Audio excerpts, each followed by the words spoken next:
Hello and welcome to Redefining Entrepreneurship podcast. I am your host, Lori. And I'm your other host, Mara. Have you ever had the thought, if I want it done right, I have to do it myself?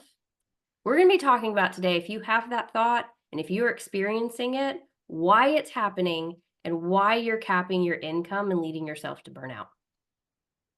Yes, but before we dig into that, just want to say if you are new to Redefining Entrepreneurship, first of all, welcome. But Redefining Entrepreneurship is a show for entrepreneurs who want to do business a different way, redefining business to be done your way, doing things on your schedule, your time, the way you want your business set up so that it runs in flow with you and the way you want life and business to go for you in the long term. So let's go ahead and dive in. Yes. This is a topic that a lot of people I work with run across and is very, very common to experience when you're first starting your business. You've reached mid six figures, you're at seven figures. I mean, you can experience this thought anytime in your entrepreneurial journey, but every time you experience this, and if you don't explore it and correct it, you're leading yourself down the wrong avenue. And we just kind of wanted to get into that today, why you're doing it, and then how you can let it go and what needs to shift for you to move forward.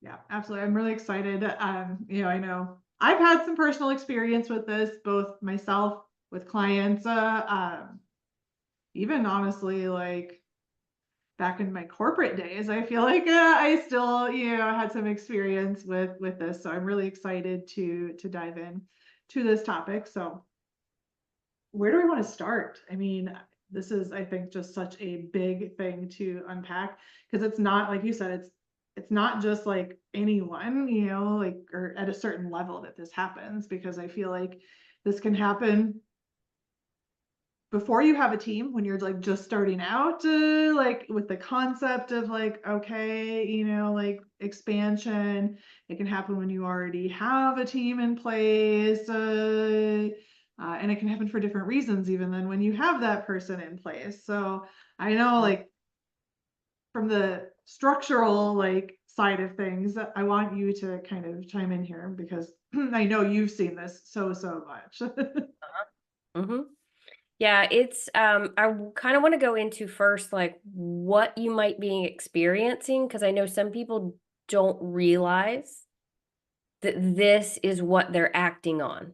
They know what they're experiencing, but they don't necessarily know why until you kind of point it out to them. So, some things that happen, I want you to kind of chime in on this one too, but some things that are happening for those folks are they might be frustrated and overwhelmed by the fact that they need to check everything, and they need to redo everything that's done. They get frustrated with their team of Yeah, well, I want to actually kind of interrupt you.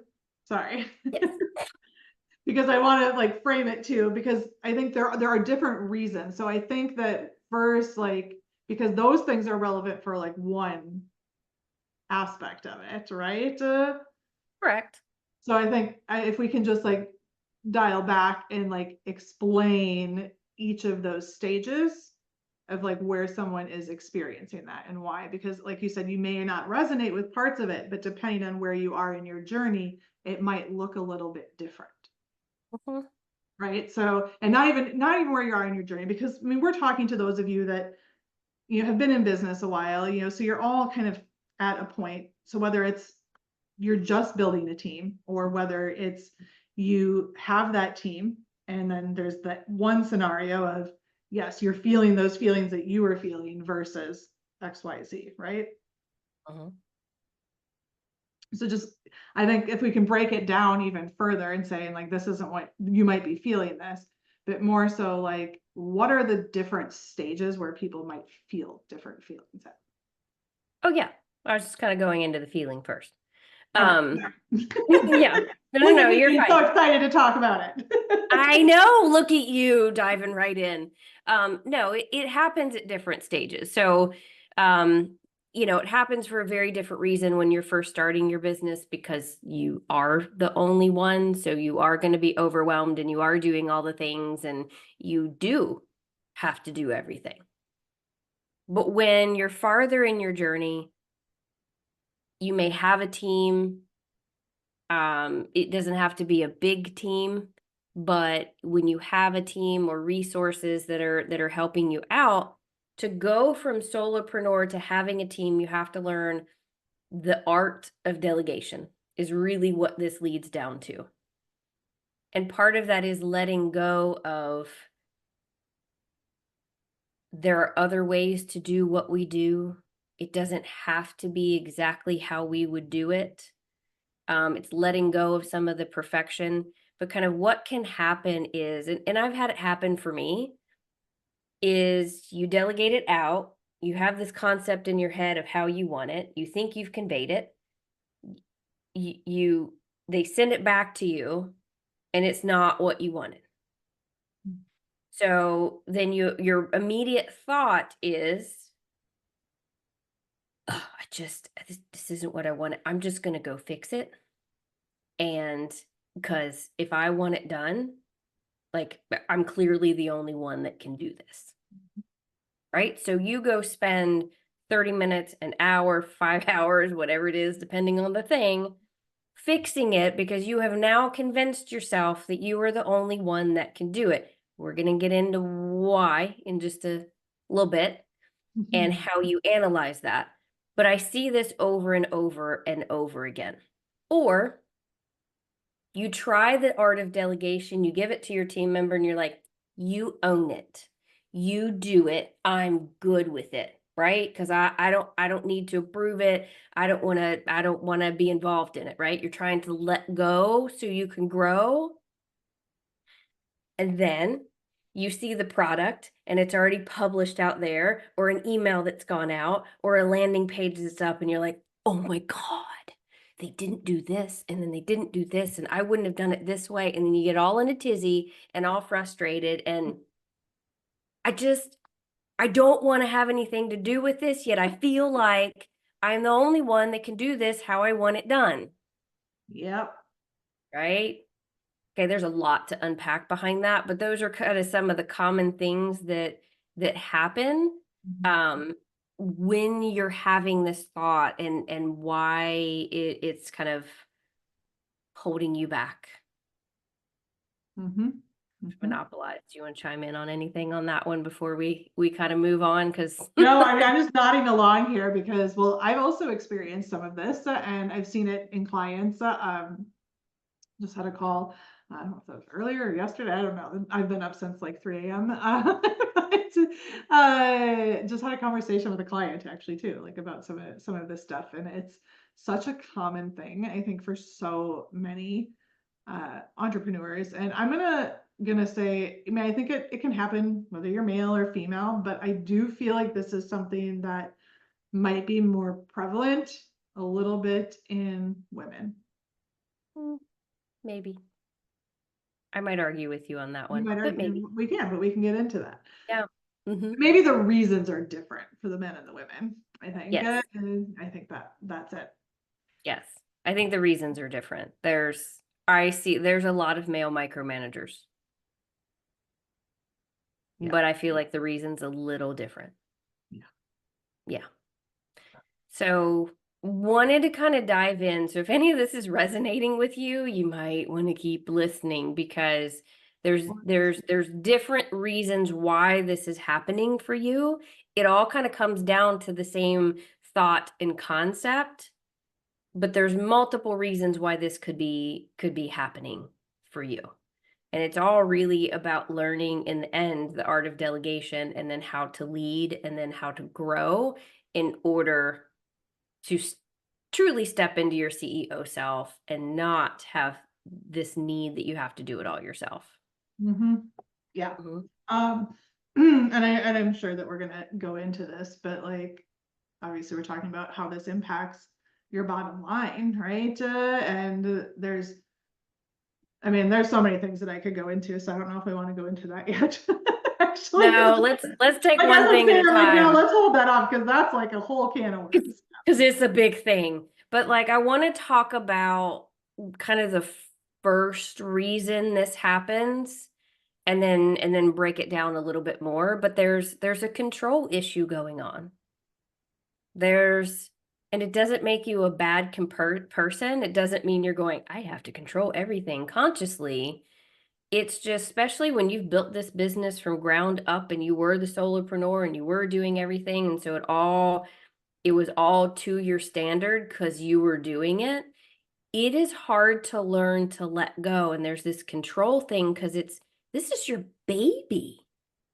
Like you're super passionate about this one. How do you let someone else do this for you and not give up control? But when you don't give up control, you might as well stay a solopreneur. You are going to cap yourself. You are not going to be able to reach the income levels you want to reach. And if you aren't careful, you're going to burn yourself out because you're going to do everything. And there are not enough hours in the day for you to do everything and grow. There's just not. It's a math problem. It doesn't add up. Yeah. And it is a math problem, and like you just literally can't. I'm like chomping at the bits here because I'm like, nope, we're not talking about that yet, Laurie. I want to talk about the Nope, we're getting to that because I know where you're money. going. We're getting to that one. I know where you're going. But the control aspect of it, like is a whole big piece of it. And then we're gonna break this down a little bit more. Yeah. And yeah, the control, there's all sorts of reasons behind why. Oh yeah. Okay, yeah. Like the first a big thing that I see from a control aspect, and again, this doesn't make you a bad person like you want to be a control freak, but you end up being a control freak, and it's fine. I've been there. I'm kind of in recovery myself. But it's not trusting others to do something the way that you would do it. And part of this is a you thing. Like part of this is a you thing. You need to learn to trust. You need to learn that there are other ways to do things, that if a box over here on some design isn't exactly how you would do it, is it really bad? Is it really not right? Probably not. It just may not have been what you would have done. So trusting others to do the way you would do it, and I'm going to break this one down even further. Okay. Because in order to trust, you as the CEO need to learn how to start doing that and to take moments when there is something done not to your standards or doesn't uphold your values or something you would do differently, learning how to take that experience and turn it into a teaching moment. You can help those that work with you grow. You and you alone can help those that work with you learn your standards even more. When you bring someone new on, they're brand new to you. They don't know you. You have to take time to teach them. This isn't and I see this all the time, oh my God, I just need this done. I'm overwhelmed. And like, here, I'm going to hire you on and you just do it. Okay, great. If you're going to trust them to just do it, then you need to let them do it. But you can't then criticize what you get back, if you weren't willing to take the time to teach and give them the standards and give them the guidelines. So that's one end of trusting. Yes. Yeah, can I just interject on there too? Because I think a lot of people do that, and you might be getting into this, but they do that thinking that that's gonna like fix it, and it's not even about like coming in and like then telling them what they're doing wrong. I think a lot of people do that, what you're explaining, like, especially when they're hiring people for the first time. And they're like, just come in and just do it all for me because I just need help. I'm so overwhelmed. And then they can't actually even give that person what they need in the first place. So then they're frustrated with that person because they're asking questions and they're not doing the job that they need to. So it's like, you're not trusting them. Yes, but the reason, and maybe this is what you were going to get into, but I'm just like, I just see this happening so often with like people who are building a team for the first time. Because I think, and this is what I was trying to, I think, talk about earlier, is like there's you're doing it for the first time versus like you have somebody already on your team and then you're feeling this. But yeah. Yeah. Yeah, it's if you have to bring someone new on to set them up for success and to set you up for success and avoid the frustration and all of that, you have to be the leader and take the time. Give them the tools, give them the knowledge, give them the education, and then be willing to take product back and give feedback and have it as a working relationship so that they learn. Now, it is another matter if you have someone on your team that's still not up to par. And this is kind of where part of the other trust factor comes into place. It is hard to trust others to do it the way you would, number one, if you don't have the right people. Mm-hmm. And I think this is kind of what comes out when you get a little farther and they're not learning, or they're not taking the initiative you would want, or they're not delivering what you would want. I mean, there's a communication component. You may not have communicated. There's other factors that can go into this, but it all starts to feed into, do you actually have the right person in the right place? Do you have the person that's taking what you're giving them, learning, having the initiative that you desire and want them to have, that's actually serving you in the long run? If you don't, that contributes to you not trusting them to do what you need them to do. Because if you have taken the time to teach and you have taken the time to communicate with them and they're not delivering, you're not going to trust them. You're going to get frustrated. Then you're not going to know what to do. You may go into hiding. You may go into like avoidance. You may go into, well, I don't want to get rid of them because I don't want to take this stuff back. Like you go into this whole indecision mode. Mm-hmm. You have to be able to evaluate it. Are they the right person for you right now, doing what you need to do or need them to do to serve your purpose? That also leads to the mistrust, which then leads down to the, if I just want it done right, I have to do it myself because clearly I took all this time to train somebody and communicate with them and then they're still not delivering. Like it's probably a matter of then you didn't have the right person in the right place. Yeah. And that is a whole nother podcast episode of how to do that. So we won't dive too much farther into that one. But because I could talk for another hour on that subject alone, those of you that know me. Yeah. There's so many details and nuances to that, but that is another aspect that leads to the not trusting others to do the way you would do it. You don't have the right person.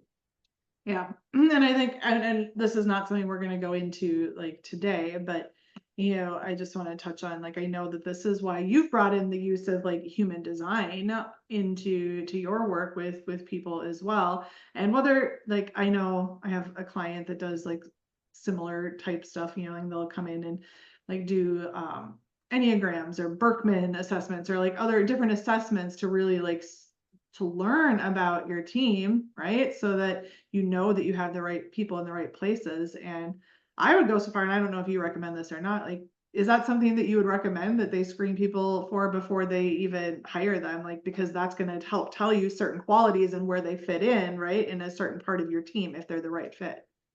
Yeah, I think that's a big part of it. I'm certified to put together teams based on human design for a reason, because there's particular energies and things that get recognized in teams that are gonna enhance everything that's done, bring out other energy from other people.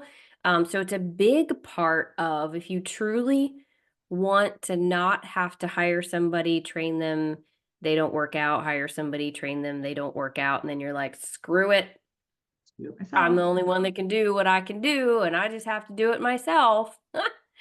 Good luck with that concept. If you don't want to continue doing that, and again, a whole nother podcast, we need to write this down. You have to start with clarity, though. And I know you've heard us say this before, you have to start with clarity. You have to know exactly what you need, okay? Exactly where that fits into your overall goal. You have to be very clear on how you work, how you communicate. And then you also have to be very clear on the type of person that you want. They need to, uphold the same values that you have in your vision. They need to be able to embrace and embody your vision, right? So it's not just a job description. You got to take some time to get really clear on that one, but it's also the type of person. And then, yes, kind of bringing in that third element of human design, like, hey, what else do you bring to the table that may not be as obvious that I can fit in and, just enhances my entire team? That's how you start winning the first time. That's how you start going, oh, you're amazing. Can you do this for me too? Yeah. Oh, Yeah. you want to do that? Oh, you like to do design? I don't. You want to try that?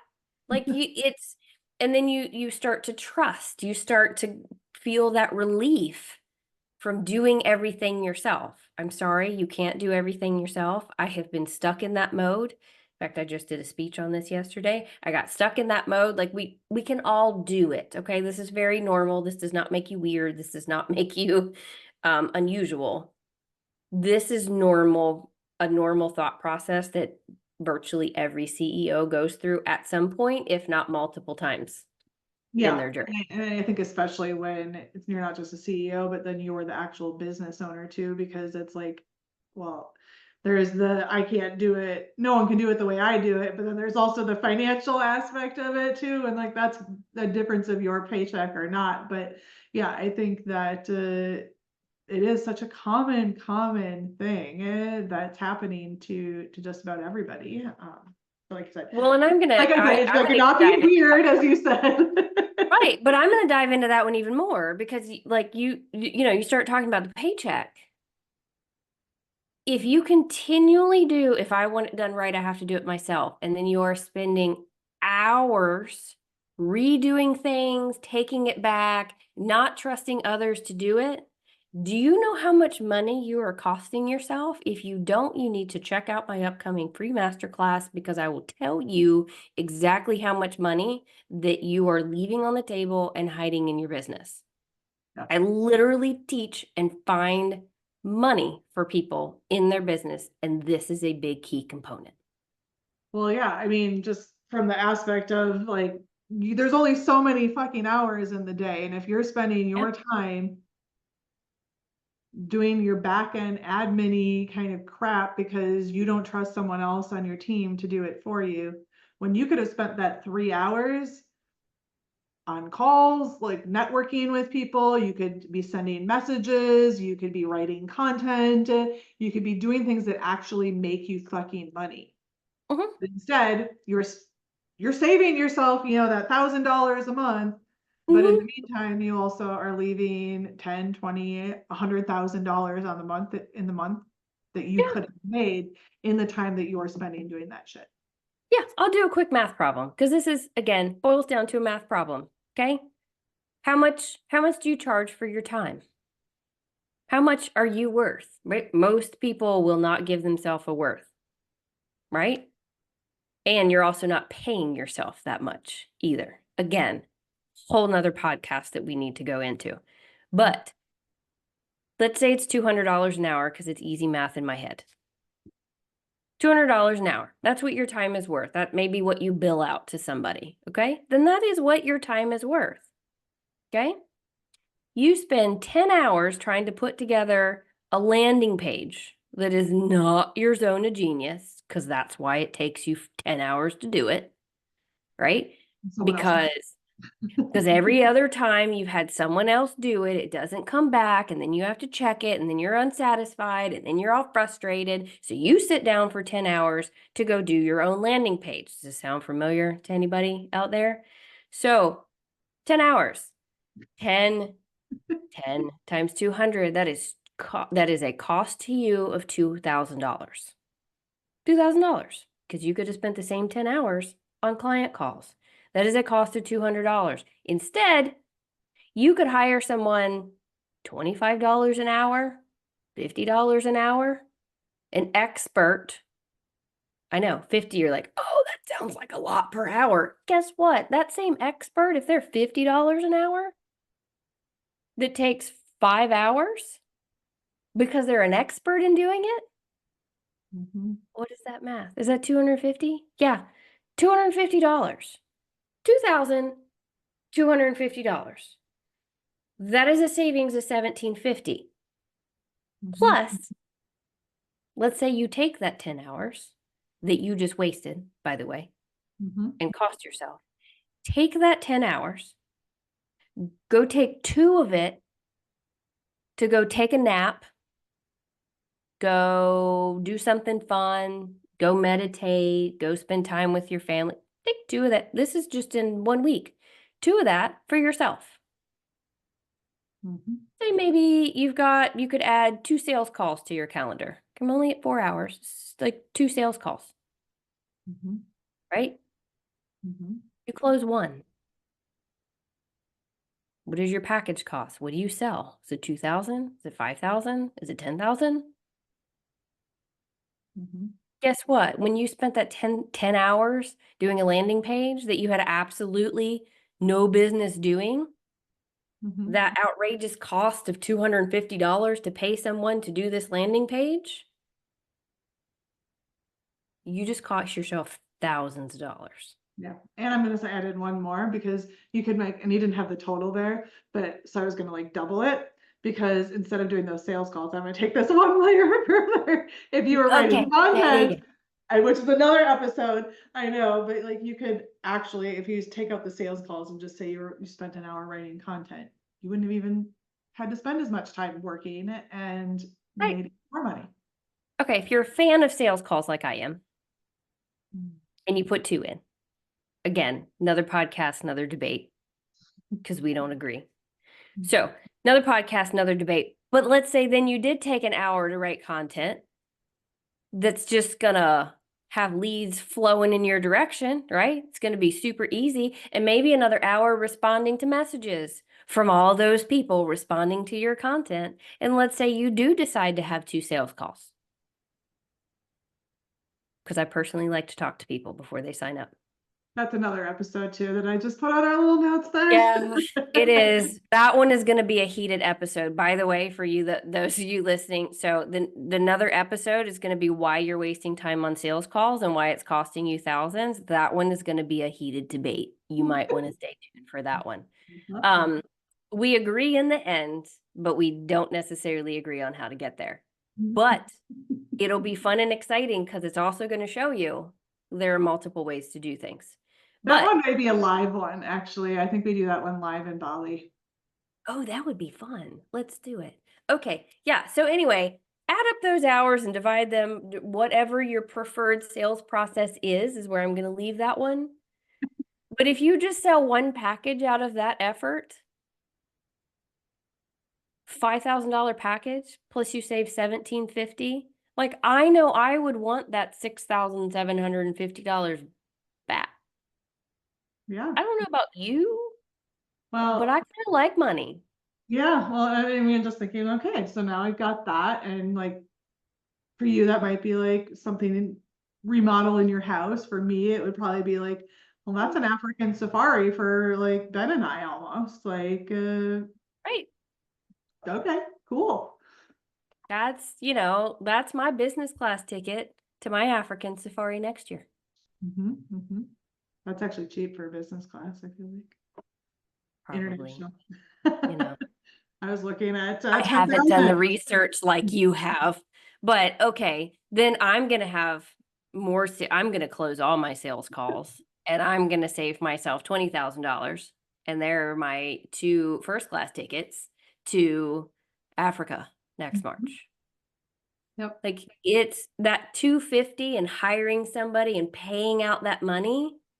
Again, whole nother subject that I don't want to go into too much, but it causes anxiety and fear with people. Okay, have fun staying where you're at. I'm going to choose to move through it and not cost myself all of that money. I'm going to choose to learn that there are other ways to do things. All right. I purposely hire people that are smarter than I am in areas that come back to me. They're like, yeah, no, you want that, but no, we're going to do it this way. I'm like, okay. It's what I hired them for. They're supposed to be the expert in it, right? I'm not. Mm-hmm. Yeah. Just saying. Yep. So there you have it. I mean, so I think that's one perspective of where you're leaving, like the money on the table, or like how it's costing, not leaving the money on the table so much as like how it's costing you so much money.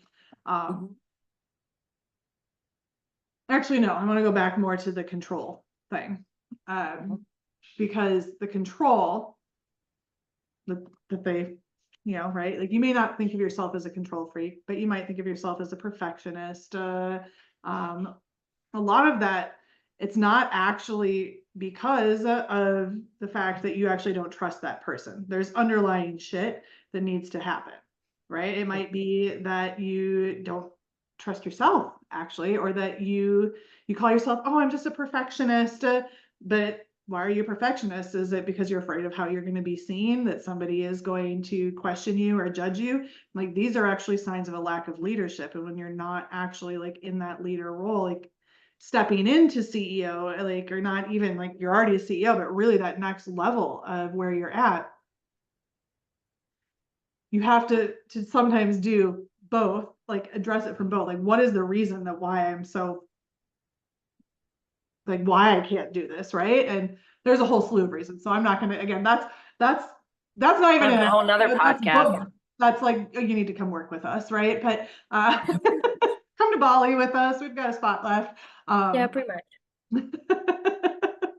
But the thing is that does cost people so much money because that underlying shit, the stories that you tell yourself, right? The beliefs that you have that someone else can't do it, right? Like I know, like Mary, you're like saying, like, oh, just hire someone, right? And then you can make the money. But what happens for a lot of people, and this could also be potentially a different episode, is they're like, okay, now I'll go spend the money. And then they freak out because then they're like, now I have to make the money. So you have to have all of the places. So there's reasons, the why behind why you don't trust them needs to be explored so that going forward, of course, right, you have the big picture so that they're not, so you're not feeling that, because there is a layer of you in there, that needs to be addressed. It's not always the person. It's you.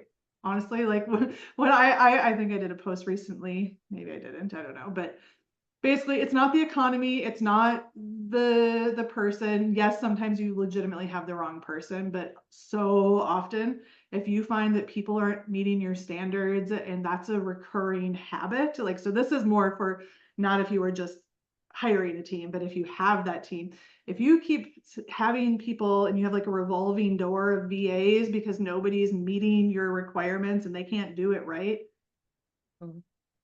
that's internal shit, right? And no matter how many interviews you do. So it's a combination of having this like very tangible, like, okay, here's the qualities of my ideal person, but you have to be the person too and meet them where they're at to be a strong leader. And if you're not doing all of the work, you're going to cost yourself thousands, so holding on to things and not delegating them, that is a fear. It's a lack of leadership, and that might be a hard one for some people to absorb. And even I know it was for me, and when I had that realization, because I'm like, what are you talking about? Like I have like 20 plus years of leadership experience. So you're telling me I'm not a good leader, but my teams, like they all like me, but it's not about being liked. It's about making the decisions that are best for your business. And trust me, we were just having a conversation, about this beforehand. Like, it can be really uncomfortable. I understand, you understand, a lot of you listening understand the discomfort, but a lot of times those uncomfortable decisions are a sign of, it's a test of your leadership. And if you aren't making the right decisions, then that in itself, lack of leadership right there, is going to stop you from making money. Because if you're not confident in making the money or making the decisions in your business, you're not going to be confident in making the decisions around your sales. So it's,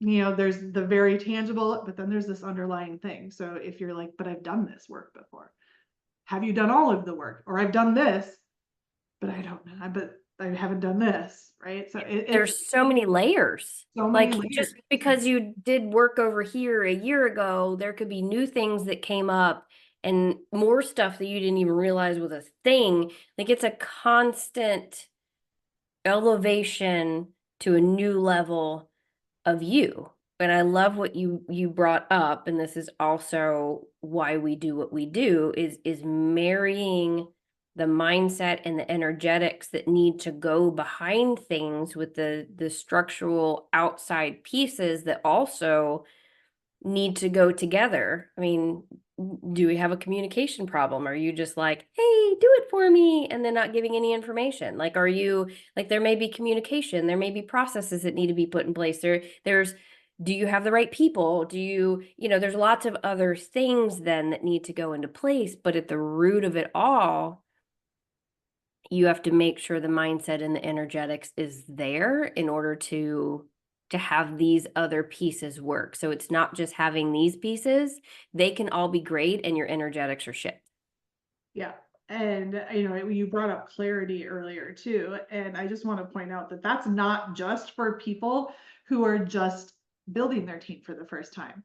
Honestly, oftentimes, and I found this, like, I'm sure you found it with like the teams and stuff, and I found it, on the front end, like in other ways as well, when people aren't clear, uh, they can go a long time. Like, I've seen really successful people with a lack of clarity around who they serve, what they want, what they need, what their vision actually is. And that lack of clarity costs you so much money. And if you're just like, oh, but if I just had this, or I just hired that person, or this, or I just did that, and you keep telling yourself, if when this happens, then this, right? If it's always a but this, then that, need to take a deeper look. Need to take a deeper look.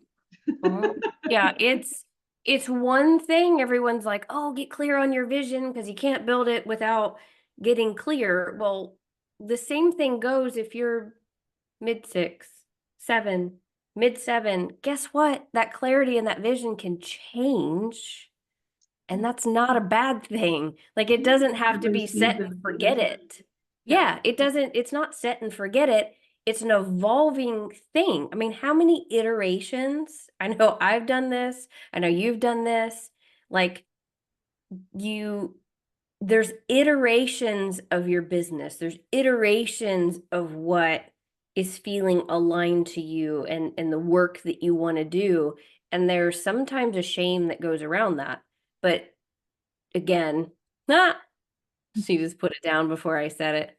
Another podcast topic. There's some shame that goes around that.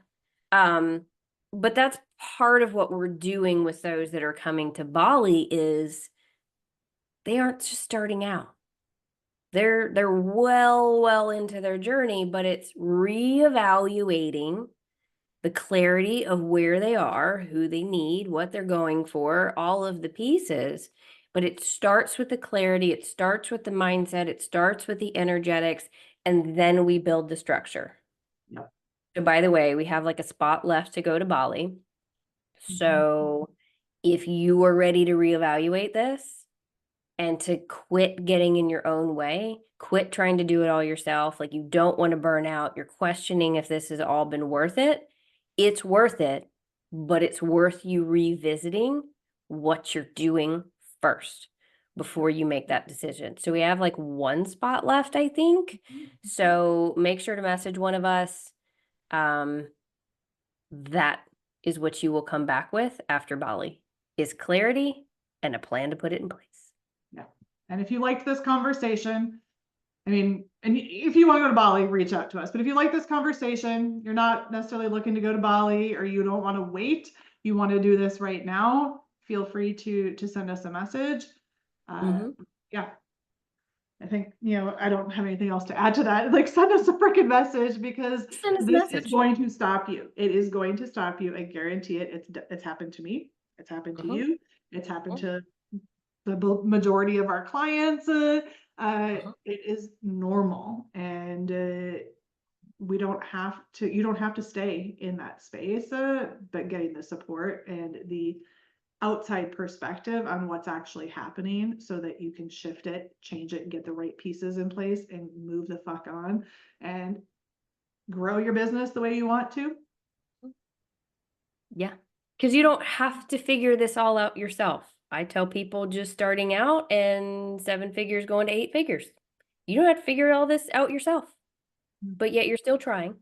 So if this is what you're experiencing, get other eyes on it, dig to the root of the issues, dig to, what is actually going on for you, so you can pinpoint it, and then you can move forward. Like, stop guessing, stop trying to figure it out, stop wasting time, stop wasting money, stop doing all of this to yourself that you're leading to burnout. Fix it. And you don't have to know how to fix it. Just send one of us a message. That is part of what we do. We figure out what you need and give you a plan on how to fix it. Yeah, exactly. So we are your people. And we really appreciate you joining us today for today's episode. And make sure, if you're not already connected with us, that you follow Mara and I on Facebook, Instagram, and LinkedIn. And those will be linked in the description here. And yeah. Also, like, comment, and subscribe to our podcast. And like we said earlier, if anything we said resonated with you, we would love to hear from you. Thank you all so much for watching and listening, and we will see you next time. Bye.